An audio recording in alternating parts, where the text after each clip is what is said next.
जय हिंद स्टूडेंट्स, आज हम लोग 12th क्लास के फिजिक्स के चैप्टर नंबर 10 तरंग प्रकाशिकी के अंतर्गत लेक्चर नंबर 13 देखेंगे। ठीक है, इसमें हम देखेंगे व्यतिकरण में ऊर्जा और औसत तीव्रता। ऊर्जा व्यतिकरण में ऊर्जा और औसत तीव्रता, चूंकि समान आवृत्ति के दो तरंगों की परिणामी तीव्रता जिनके अध्यारोपण के कारण कालांतर फाई हो, परिणामी तीव्रता के लिए I R equal to I A plus I B plus 2 under root I A I B cos phi. ठीक है, यदि I A I B equal to I naught अगर है, दोनों का तीव्रता अगर समान है, आई नोट ही लिया जा रहा है, तो आई आर इक्वल टू यहाँ पे जोड़ेंगे, इसका हटा के दोनों हटा के मैंने आई नोट ही रखेंगे, यहाँ भी आई नोट रखेंगे, तो दो आई नोट में से आई नोट बाहर आ जाएगा, आई नोट टू बाहर टू आई नोट हो जाएगा, टू आई नोट कॉमन ले लेंगे हम, तो 1 बचेगा, यहाँ cos फाई बचेगा। ठीक है, टू आई नोट इंटू, और चूंकि 1 प्लस cos 2 था, cos 2 थीटा के लिखा, 2 cos स्क्वायर थीटा है, तो 1 पर cos थीटा के लिखा होगा, तो cos square theta by 2, 2 cos square theta by 2 इसका फॉर्मूला होता है 1 प्लस cos थीटा का। ठीक है, 2 cos स्क्वायर थीटा बाई 2। ठीक है, तो दो दूना कितना हो जाएगा 4 आई नोट ना cos स्क्वायर फाई बाई 2। ठीक है, यदि फाई 2 m पाई जहाँ m इक्वल टू 0 1 2 3 4 ठीक है, अगर m का 0 1 2 3 है तो आई आर इक्वल टू क्या चीज होगा, यहाँ पे रखेंगे हम लोग cos 0 रखेंगे तो 1 हो जाएगा, तो 1 किसका 1 हो जाएगा, तो 4 आई नोट हो जाएगा। ठीक है, ये सब वैल्यू कोई भी रखेंगे, m का मान फाई का मान m का मान कुछ भी रखेंगे यहाँ पर, इसलिए जो भी रखा हुआ है यहाँ पर ना कोई भी ऋणेतर पूर्णांक रखेंगे तो ये आएगा 4 आई नोट। किसी भी तरंग का 4 गुना ना, यदि फाई बराबर 2m प्लस 1 इंटू पाई, मतलब ये विषम हो गए सम गुना था फाई, आपको विषम गुना जाता है, m बराबर 0 1 2 3 कुछ भी रख सकते हैं, में से m का मान, तो आई आर इक्वल टू क्या हो जाएगा, रखेंगे मान इसमें तो क्या होगा, तो रखेंगे 1 रखेंगे ना या 0 रखेंगे, तो 0 वैल्यू पुट करेंगे तो क्या होगा, उसमें 0 पुट करेंगे तो cos परिणामी तीव्रता जो है cos फाई बाई 2 के परिणाम के रूप में फाई बराबर 2 पाई m प्राप्त होगा। ठीक है, और phi equal to 2n plus 1 into pi जो मध्य परिवर्ती होता है होती है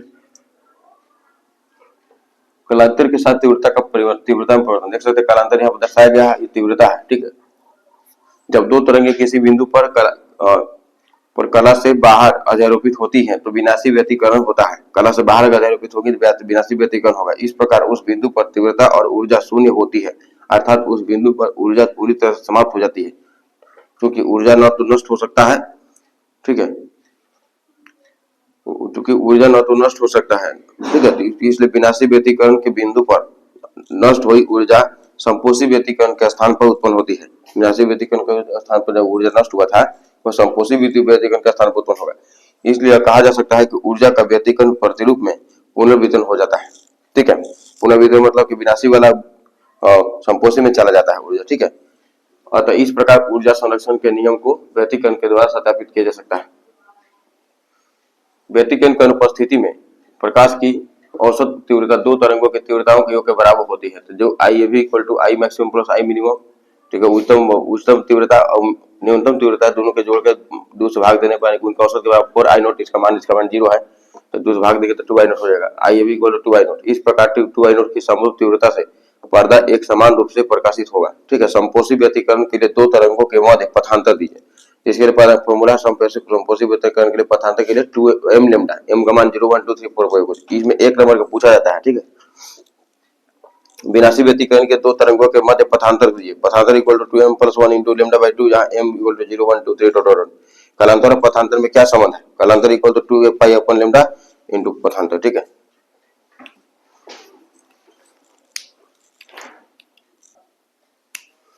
देखिए अब हम लोग देखेंगे यंग का द्विस्लिट प्रयोग। ठीक है, यंग का द्विस्लिट प्रयोग क्या होता है। ठीक है, प्रयोग में व्यतिकरण की घटना 1801 से 1802 में यंग के द्वारा प्रकाश में व्यतिकरण की घटना जो 1801 से 1802 में यंग के द्वारा प्रेक्षित किया गया। पूछेगा व्यतिकरण की घटना किसके द्वारा खोजा गया, याद रखेंगे यंग ना।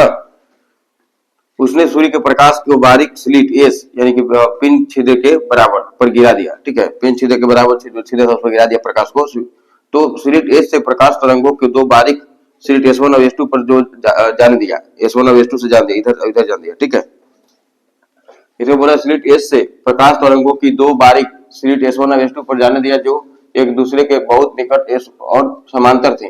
S1 और S2 से S समान दूरी पर थी, S1 और S2 से S जो है समान दूरी पर था। ठीक है,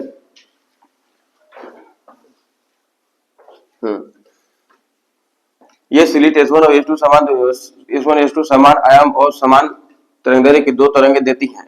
इन तरंगों को परस्पर अध्यारोपित किया गया और व्यतिकरण इन तरंगों को परस्पर अध्यारोपित किया गया और व्यतिकरण कराया गया तो एकांतित काले और चमकीले बैंड प्राप्त होते हैं। एकांतित काला और चमकीला बैंड प्राप्त होगा। ठीक है, ये डी से होगा आपका। यहाँ देखिए चित्र में काले बैंड डी से प्रदर्शित है, जबकि चमकीले बैंड बी से, काला बैंड डी से है और चमकीला बैंड बी से है प्रदर्शित है। ठीक है, काले बैंड विनाशी व्यतिकरण तथा चमकीले बैंड संपोषी व्यतिकरण के कारण प्राप्त होते हैं। चमकीले और काले बैंड एक साथ मिलकर पर्दे पर व्यतिकरण प्रतिरूप बनाते हैं। ठीक है, अब नेक्स्ट वीडियो में हम देखेंगे इसका व्याख्या। ठीक है, लेक्चर नंबर 14 में देखेंगे। ठीक है, थैंक्स फॉर वॉचिंग।